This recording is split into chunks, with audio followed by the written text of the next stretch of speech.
Hello, welcome to my channel. I'm Jason White, and this is Jason's Weird Reads, and today I'm going to talk about my summer TBR.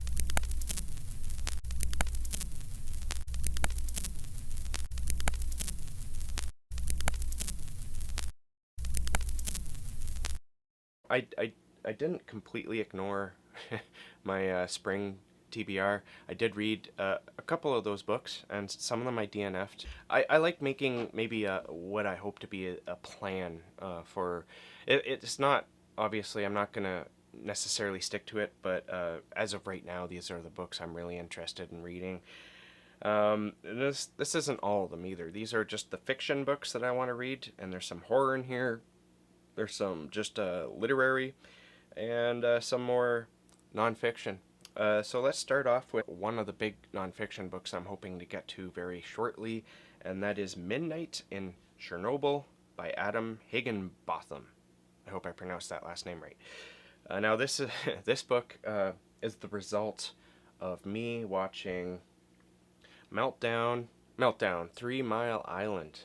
I watched that on Netflix, and it reminded me of how much I loved the HBO series Chernobyl, and so I rewatched that series with my wife, and then I was like, you know what, I gotta read that, because this book's been on my radar for a while, and so I was like, I gotta read this book, because I have this weird sort of fascination with power plants, nuclear power plants, running into trouble. I don't know why that interests me. It terrifies me too, but you have to admit it is very interesting. And Midnight in Chernobyl is a book that pretty much goes through everything that happened in Chernobyl. It probably goes into much more detail and maybe more accuracy than what the HBO series did, but I'm looking forward to it nonetheless. I think all the rest here, from what I can see, yeah, all the rest here are fiction books, so what do you know? Alright, so I also bought Coney Row by John Steinbeck. There was one night where I was staying up late, and the movie version of this came on, and I was watching it, and it didn't remind me anything about the book. I don't know how close it is to the book, but I read the book about 20 years ago, and I absolutely loved it. I haven't reread it yet, so I went and got the book, and I'm hoping to hit it up very shortly. Coney Row is a very personal book to John Steinbeck, from my understanding. It's a fictional account of his personal time that he spent in either a town of the same name or similar, way out in the west coast. So it's a lot of fishing and a lot of drinking and that kind of fun stuff. I also want to read Dead Man's Road by Joe R. Lansdale. I've been in a bit of a Western mood lately. I don't know how far that's going to go, but I've read some of Joe R. Lansdale's Westerns before, and I really enjoyed them. I have no idea what this is about. I want to go in completely blind, because that's sort of the way I want to approach a lot of my fiction. But this one looks really interesting. I think that Joe R. Lansdale is a fantastic writer. He blows my socks off nearly every time I read him, and so I want to see what Dead Man's Road is all about. Also, by Joe R. Lansdale, I want to start his series, Hap and Leonard, and so I went and got the audiobook because I think there was a sale on it or something, and that's, of course, I'm talking about Savage Season. Hap and Leonard is a very popular series of, like, I think I don't exactly remember what they are. I don't think they're private investigators, but they might be. But they do solve, like, issues that are brought to their attention. They're like best friends or something like that. I just want to see what this series is all about. I know it has a Netflix adaptation. I don't know. I think it only went to like season 3 before getting canceled, or I don't even know what the history to that is. But Savage Season is definitely high on my list.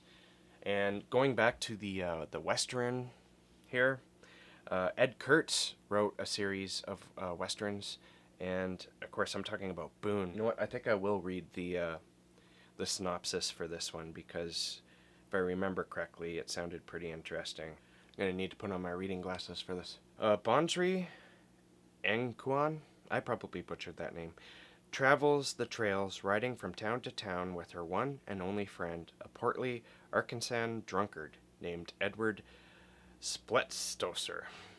Probably butchered that too. She has done nothing else for years, her only goal being revenge upon the one man who should have protected her, but instead sold her and her mother into bondage. From Texas to the New Mexico territory, from the filthy backstreets of San Francisco's notorious Barbary Coast to the ghost town of a depleted placer mine, Boone and Edward navigate corrupt lawmen, hostile Kiowa, a mad judge, and countless gunmen aiming for their heads in Boone's dogged pursuit of answers and vengeance. So that just sounds like a lot of fun. I've only read a handful of Ed Kurtz's short stories, and I really enjoy his writing style, so I'm looking forward to getting into this Western series. That the reason why I came to it is because he's been, I think he had a contest up on Twitter, probably Facebook too, where he was giving away signed copies of the entire trilogy, and I signed up for the contest. I don't think I won by any means. I don't even know if it's over yet, to be honest. But while I was checking out the series, I read the synopsis there, and I was like, that sounds like a lot of fun. So I definitely want to check that out. Kind of keeping on with the whole Buddhism thing that I've been following, I found a fantasy book, or actually a fantasy series. I think it's 2 or 3 books in the series altogether that follows a Buddhist mythology throughout, instead of like your typical Western type of fantasy. And that's The Initiate Brother by Sean Russell. I should read the synopsis for that as well. Alright, The Initiate Brother. The synopsis for this is: plague and warfare has swept across the Orient, ravaging the ancient kingdom of Wa, devastating the royal line, and leaving a new dynasty on the throne. A new emperor, Akantsu, filled with fear of all who might seek to wrest the empire from his grasp.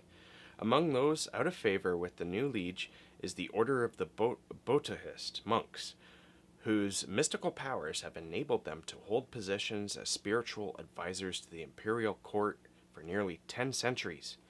But Emperor Akantsu fears none so greatly as he does Lord Shanto, the brilliant leader of the most important of old families, whose influence could rally the great houses against the throne, and whose adopted daughter, the beautiful and talented Lady Nishima, is the last surviving member of the old royal family. Sent to be a military governor of a northern border province long threatened by barbarian invaders, Lord Shanto knows he is being lured to his death, but Akantsu has underestimated his foe, for not only is Lord Shanto the greatest military genius of the age, but he has with him a spiritual advisor from the Buddhist order, a young man gifted with extraordinary martial skills and magical abilities, Initiate Brother Cheyenne. And even Lord Shanto does not realize the true potential of this young monk. Only time will reveal that Cheyenne's magical powers have not seen their equal in nearly 1,000 years, not since the perfect master himself walked the paths of the empire. So that just sounds like it's very, very different from your typical fantasy.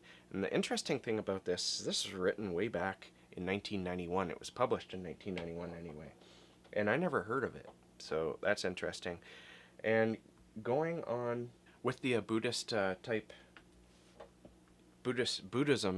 or Buddhist themed books, I also want to read The Years of Rice and Salt by Kim Stanley Robinson. Now you probably know Kim Stanley Robinson from all of his science fiction books, like the Mars trilogy he did, where they terraform Mars.